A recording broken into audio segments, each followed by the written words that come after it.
more like a game, more like they have a choice. They can either choose to participate or they can go away. Now, this woman right here, Deb Jones, she does a lot. I don't know if people are familiar with Fenzi. I know Kelly takes Fenzi classes. I've taken online Fenzi classes. She teaches a lot of cooperative care classes. She has a whole like toenail one, going to the vet things and stuff. So I just bought her book because I thought, rather than just winging it, at least go buy something. And I did just take her class. It was a 6-week class on all this stuff. Fancy classes are overwhelming though. I mean, it's 6 weeks and they present a lot of material. I don't know how anyone does it at a gold level where you're being audited and you're submitting videos. I mean, I probably made it through 3 weeks of the material and I still haven't finished, and that one ended middle of September. It's just there's so much material and I want to go at his pace. I don't want to just rush through it and do the things just to do them. But they sit there and you can access them online whenever you want. And then the book also, I can just be like, hey, what did I miss? Or if I'm reading through this and I'm like, oh, let me see, check her videos that were in the class. I can go back and forth. So the cooperative care, you really just start with, your dog doesn't have to do anything. You're introducing a spot. She recommends having a grooming table, but my house is small. I don't want a table. I don't want something set up in my house that's in my way all the time. So this is my husbandry spot, this. So I put it somewhere, he's going to go it, and that's where we're going to work. It doesn't matter where it is. That's his cue that that's what we're going to do. I mean, in theory, then you could take it to the vet office and you could put it on the exam table because this is his spot, and we can do stuff with it. So the first step is just to introduce it, and I would have it on the ground or whatever, and every time he goes to it, I would give him treats, and then if he goes off and then comes back to it, treat. So it's just, it is a lot of repetitive, just introduce something, treat. So then from there, you just teach them that being still is the thing that you want. Because when you're at the vet or at the groomer, they don't have to do anything. They just need to stand there and not wiggle so that the vet can do what they want to do. So then you teach them, like your little, have people done impulse games with their puppies and stuff? So there's the one that's called the It's Your Choice. So he's gonna get a little turd. This is like his good game. He knows this. So I can ideally, when he doesn't go for it, then I let him get it. He's being a turd today. Okay, so now he can have it. If he's in my face and bothering me, he can't have it. Good boy. Good boy. I mean, he's at the point where I can have these on the ground and he will leave them alone.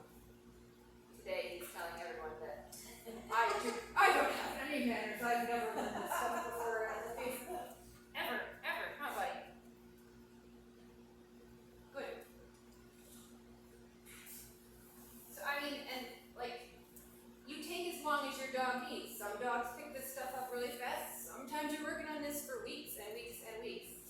And sometimes, like right now, you can go back to step 1 because he's clearly forgotten it because there's an audience and he doesn't know.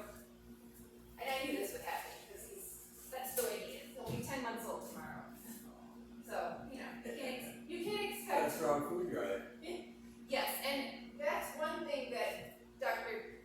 Deb says in her book is like, you want a dog that has high food drive when you're teaching cooperative care because you can't really do it with toys.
restrain him for anything. I would just do it. He gets off that. He doesn't want it done. I don't force it. I never call him back to the table. He has to come back and tell me, okay, I'm ready to work again. Get that one, buddy. I almost got it. Nice. Nice job, buddy. Gross. There's one more. See, one more, bud.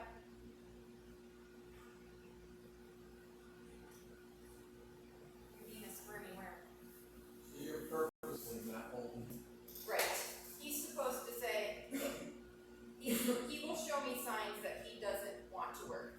With rodeo, she will start like licking her lips, or she will like totally turn the other direction. Raina will just get up and walk away. He's funny because he's so food motivated. I can tell he doesn't want to work, but he won't give up because he wants that so bad. So I kind of just go as long as he will tolerate it. There's another bad one. Yeah, you get into this one. 'Tis the season. They're like everywhere, those things. Nice job, buddy. So yeah, the cooperative care, nothing is forced.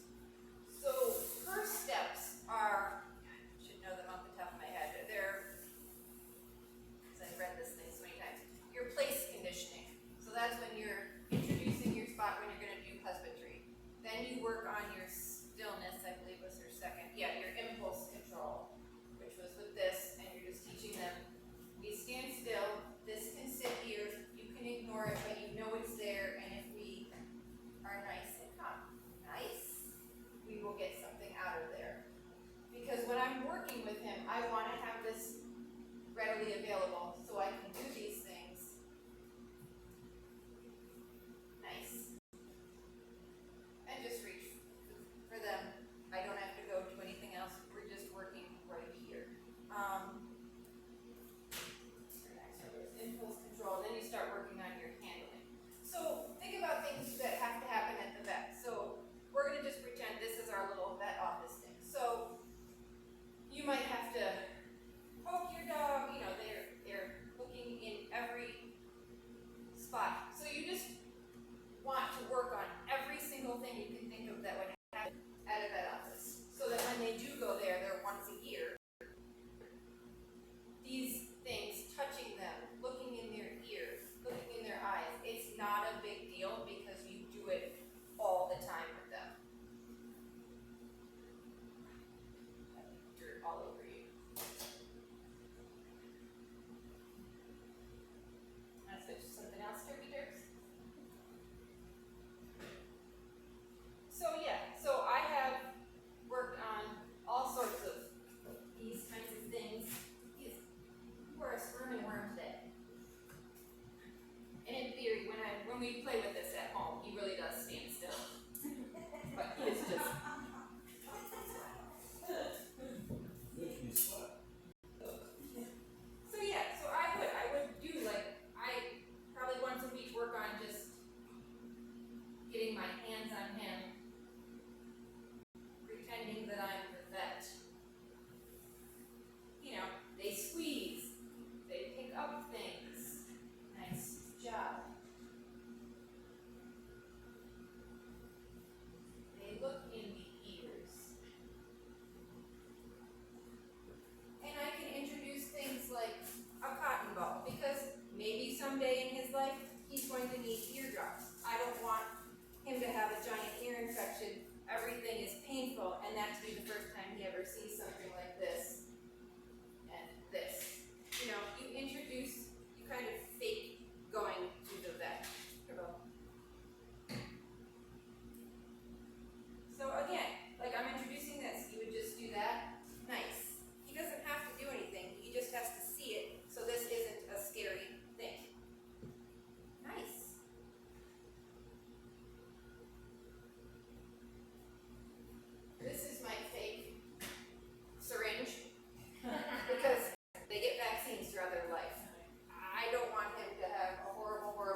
one way that you think about to introduce something that they might not like.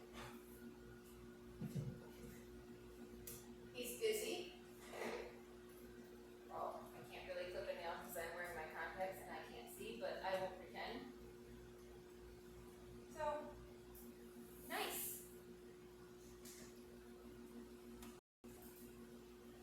No, I need to treat because he's like that.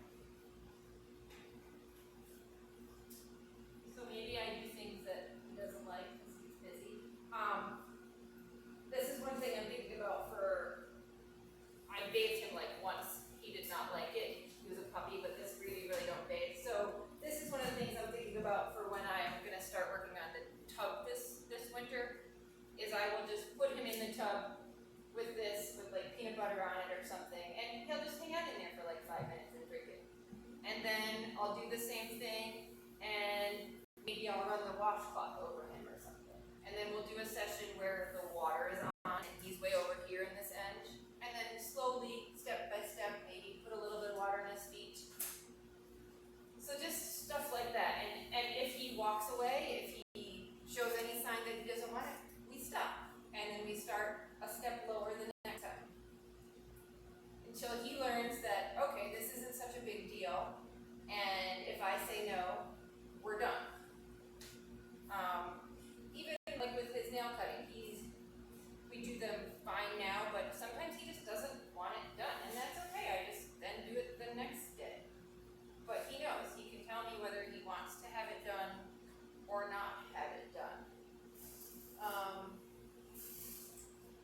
Another thing that is really good in cooperative care is what's called the chin rest. So, now that I've got this out, another thing when you're working with a 10-month-old puppies, don't introduce too many things at once because their minds don't work. Kirby, here. That's empty, buddy. So a chin rest. A chin rest is really good, and you hear about the chin rest at the zoo. Zookeepers do a lot of chin rest things. So one keeper has their focus on here. The dog is resting right there, and you're occasionally giving your good marker and you're treating and whatnot, and then someone else is over there doing the horrible thing that needs to be done. And if they take their head off your chin or off, some of them have like a block set up that they just put it on. If they move away from that, you stop. They put their head back, they're saying, okay, I've had my break, you can go again. That's the concept. I find the chin rest hard because, I'm by myself. What can I do with one hand? So you introduce the chin rest and then you move it to something else. So we've just started working with this. So my idea is like he will lay there and put his chin on this while he's laying here. And then I can move around and do stuff. And if he decides he's done, we stop. We're not really there yet. But, so you can lure them into a chin rest in the beginning. So you're not doing any ignoring on this. You want his Right. will. The chin rest to introduce it, that's the only one. But I'm not doing anything I'm not doing anything to him. I'm just introducing, like, this is what you're gonna do. This is what the point of this is. And then then wait until he starts offering it. I'm surprised he's not, because the treats are over there instead of over here.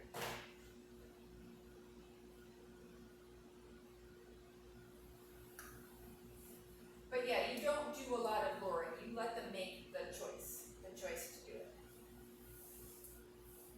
So yeah, I picture this one being a good one because I could then put this, like, if I need him standing up, I can have this like on the couch or something, and then he's standing there, like, look you in the eye, and then he just stands on it while I do stuff.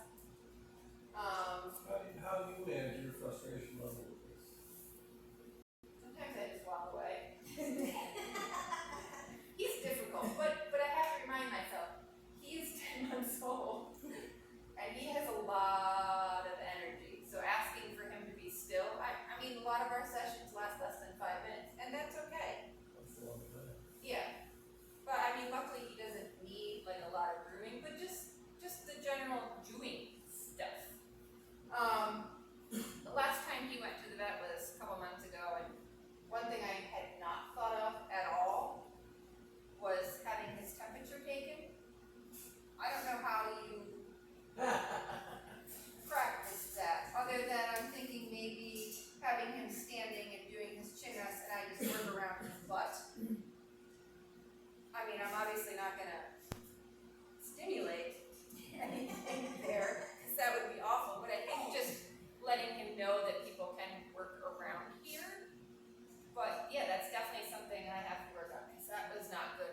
a muzzle, just because you never know when they might need to use it, and I don't want it to be a scary situation if he has to use it. So this is my fake muzzle. This way.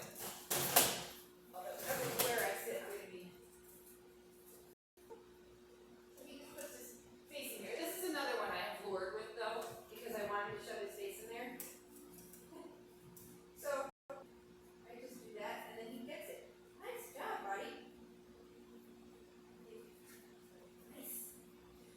And that's another thing with the chin rest too. Actually, with the chin rest, that was our first. We work on the muzzle wrap with the chin rest slowly, and then you go to this stage 2, and then you buy a muzzle and you start slowly introducing it and putting it on them in a situation where they don't need it and they're comfortable, and then one day they might need it. Maybe they never do.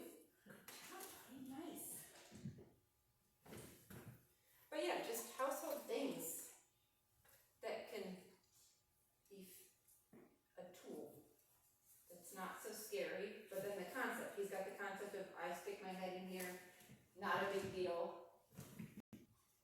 And then with the muzzle, eventually you just have them roaming around your house wearing it just for kicks so that it's not a big deal, it's just a thing that they do. And that's the same with this, which I haven't, like I said, he hasn't seen this yet. I just took it out this morning. I'm like, oh yeah, I'm gonna start working on this. So how would I work on this? I guess I would just put it here. Say, nice job, Turby.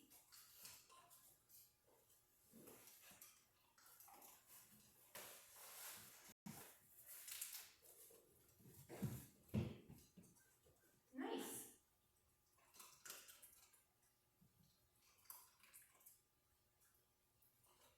But luckily with him, like a lot of things I can move fast because this doesn't scare him. Probably if I had one of those giant gross plastic ones, it might be a different story, but I bought this for rodeo because I hated that plastic thing. See you later. I tried the, excuse me, the blow-up ones that are like a donut. Yeah, rodeo's weird shaped, so that was not, wouldn't work for, hey buddy.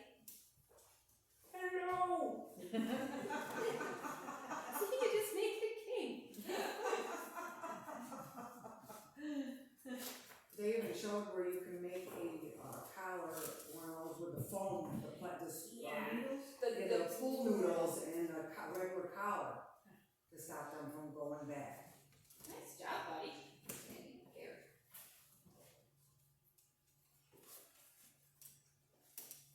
This is 3 sizes too big for you, but. When my Doberman had that, he used to rub against the couch and pull it off. Oh.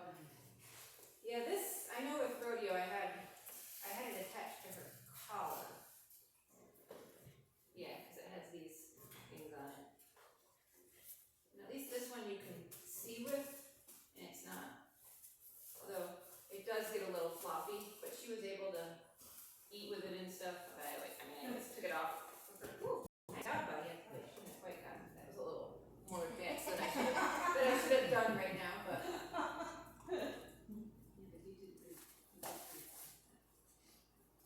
See, that's not a big deal, huh? It's not a big deal.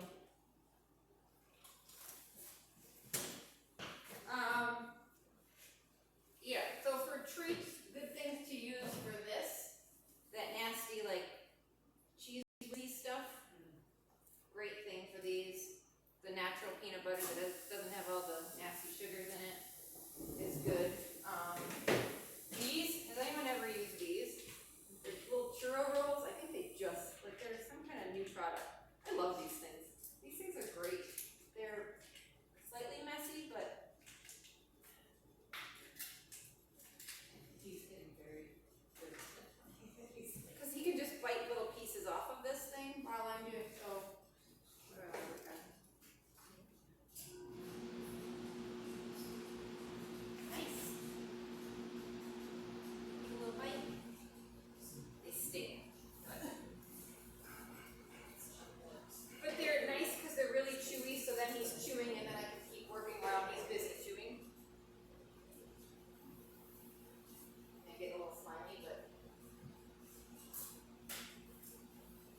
reverse filing paper, and they scratch it trying to get that treat container open.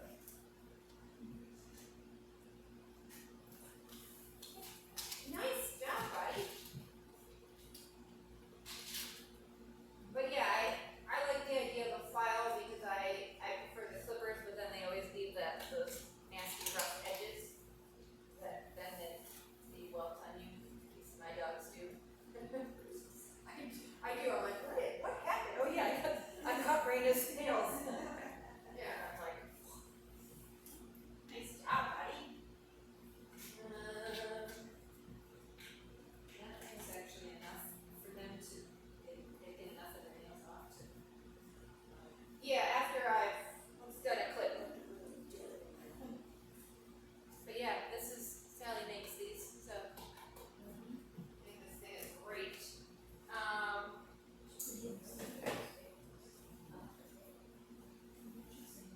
Like even things like I play around with this stuff with the girls. I haven't really played around with him. Just I feel like this is something they should get used to walking around with having this on because one day something might happen and they've got it, or they just need to learn to stand still while I'm doing it. So that's something that I will eventually practice with him is him standing still while I'm wrapping him up.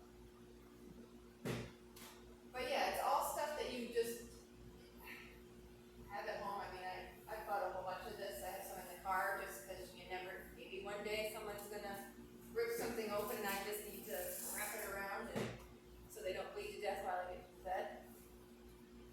But yeah, just things to think about that you want to work on so that they're not scary when they're in that situation.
even